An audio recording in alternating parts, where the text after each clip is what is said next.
Audio series YouTube video जज साहब। लेखक डॉक्टर नरेंद्र नाथ गुप्ता। एपिसोड 15। अर्चना का दिल करता है कि दौड़कर उसे सीने से लगा ले, लेकिन खौफ के मारे उसके कदम वहीं मेज के सामने रुक जाते हैं। चक्रेश अपनी चमड़े की कुर्सी पर बैठा है। उसने आज एक महंगा काला सूट पहना हुआ है। वह किसी शातिर, तेज तर्रार और घमंडी वकील की तरह अपनी उंगलियों को आपस में फंसाए अर्चना को देख रहा है। चक्रेश एक बहुत ही ठंडी, गंभीर और चुभने वाली आवाज में कहता है, आओ अर्चना, बैठो। आज तुमसे कुछ बहुत जरूरी बात करनी है। पिछले 6 महीनों में मैंने इस बेसमेंट में बैठकर तुम्हारी इस कोठी का, तुम्हारी इस बेहिसाब दौलत का और सबसे ज्यादा इस देश के कानून का बहुत गहराई से अध्ययन किया है। मैंने सीखा है कि अगर कोई इंसान चाहे, अगर उसके पास तेज दिमाग हो, तो वो कानून की इन मोटी मोटी किताबों का इस्तेमाल सीढ़ियों की तरह कर सकता है, कामयाबी और ताकत की छत तक पहुंचने के लिए।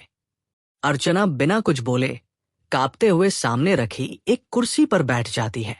वह सिर्फ ये चाहती है कि ये खौफनाक आदमी जल्दी से अपनी बात खत्म करे और वह अपने अर्जुन को लेकर वापस ऊपर जा सके।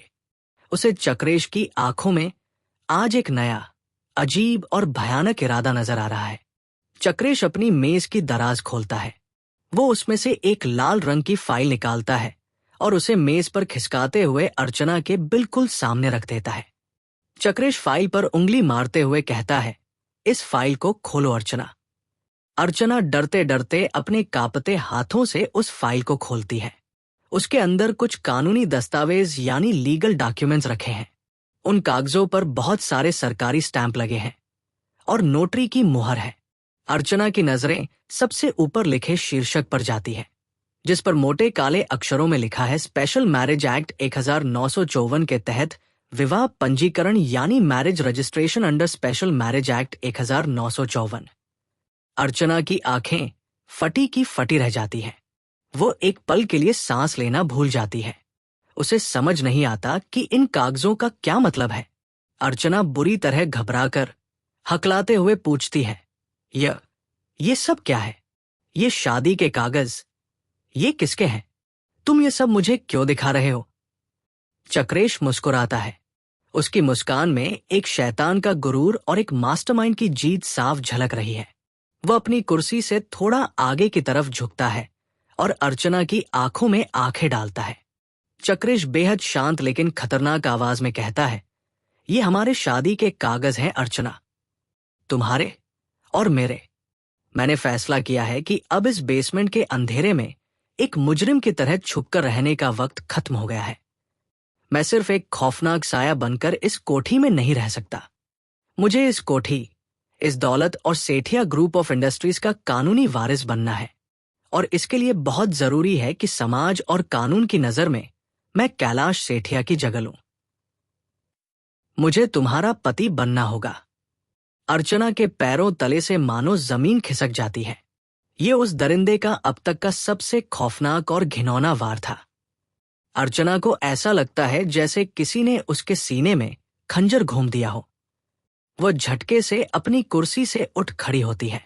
उसका डर अब एक भयंकर गुस्से और नफरत में बदल चुका है।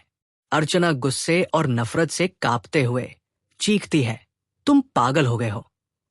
तुम एक कातिल हो, एक दरिंदे हो। मैं तुमसे शादी करूंगी? कभी नहीं। मैं मर जाना पसंद करूंगी। मैं जहर खा लूंगी, लेकिन तुम्हारे जैसे नीच और घिनौने इंसान के नाम का सिंदूर अपनी मांग में कभी नहीं लगाऊंगी। तुम मुझे मार दो, इसी वक्त मेरी जान ले लो, लेकिन मैं इन कागजों पर कभी साइन नहीं करूंगी।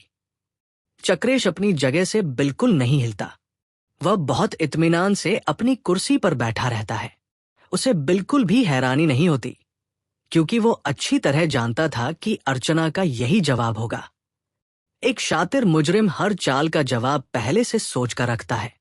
चक्रेश बिल्कुल शांत, लेकिन एक ऐसे लहजे में जो खून जमा दे, कहता है, तुम्हें मरने का बहुत शौक है ना अर्चना? तुम सोचती हो कि तुम्हारी मौत से सब कुछ खत्म हो जाएगा, लेकिन मैंने तुमसे पहले भी कहा था, तुम्हारी मौत से मुझे कोई फायदा नहीं होगा।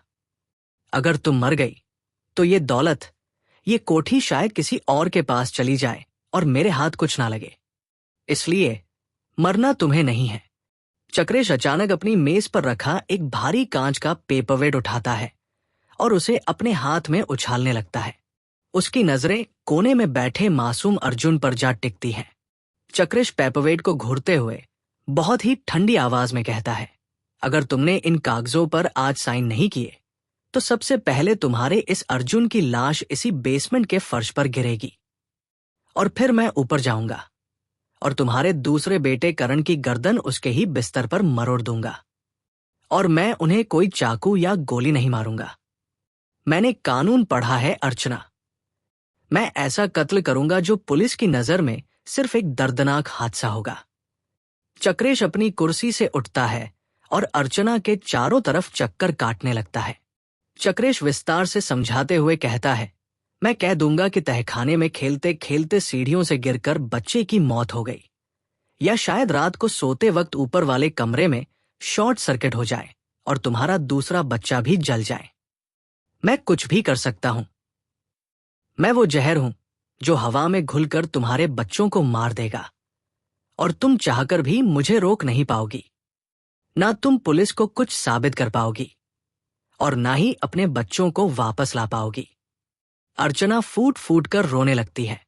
उसका सारा गुस्सा, उसकी सारी नफरत, उसका सारा स्वाभिमान अपने बच्चों की जान के डर के आगे घुटने टेक देता है। एक मां अपने बच्चों के लिए दुनिया का कोई भी जहर पी सकती है। वह बेबस होकर जमीन पर गिर पड़ती है और अपने दोनों हाथ जोड़ लेती है। अर्चना सिसकते हुए गिड़गिड़ाती है, मुझ पर रहम करो। भगवान के लिए मुझे छोड़ दो, मैं तुम्हें सारी दौलत दे दूंगी। मैं अपने बच्चों को लेकर कहीं बहुत दूर चली जाऊंगी, शहर छोड़ दूंगी। तुम इस कोठी पर राज करना, ये सब तुम्हारा है, लेकिन मुझे अपनी पत्नी मत बनाओ। कैलाश की जगह इस दुनिया में कोई और नहीं ले सकता। मैं तुम्हारी गुलामी करूंगी, लेकिन ये शादी का नाटक मत करो।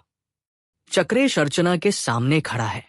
उसके दिल में आंसुओं का कोई मोल नहीं है।